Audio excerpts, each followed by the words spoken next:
Chronique People.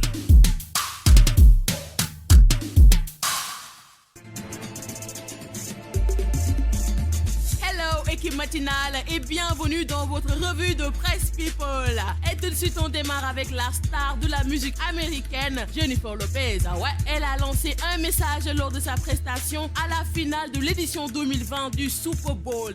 La chanteuse a décidé de faire passer un message au président Trump alors qu'elle interprète avec fougue et brio deux chansons iconiques américaines, Let's Get Loud et Born in the USA. Jennifer Lopez a choisi de mettre en scène une loi de l'administration Trump, la loi sur l'immigration. Aïcha, ñu jàll naka ci suñu Sadio Mané ki nga xamanteni naka moy Soso Manes di ab rappeur français mom naka dafa daldi wéy ki nga xamni moy Sadio Mané xamlé ko naka ci benn émission bi nga xamanteni ni moy Planète Rap nek naka di jàll ci ab site bo xamanteni ni moy Skyrock, une radio française waye mom mi naka dafa delloo njukkal ki nga xamni moy Sadio Mané suñu boss la wax de attaquant bu Liverpool. Ba tay ci sen revue de presse People ñu jàll ci injustice single bi nga xam ne naka mbokk mi pii moo ko génnee mbokk mi pii naka ci turam dëgg di Papa Diallo Ngom, artiste chanteur sénégalais. Oui, il s'est très tôt intéressé à la musique en reprenant des chansons de Youssou Ndour, fans numéro 1 Ngok. Doué, il a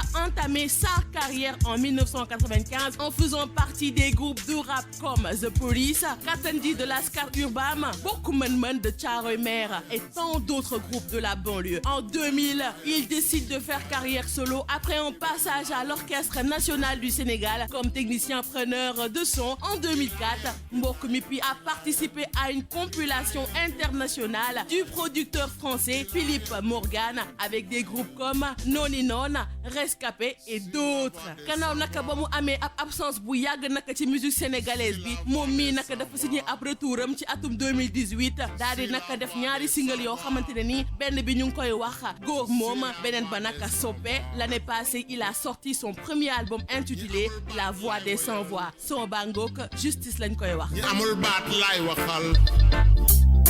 We been the lions in Zion. We been the lions in Zion.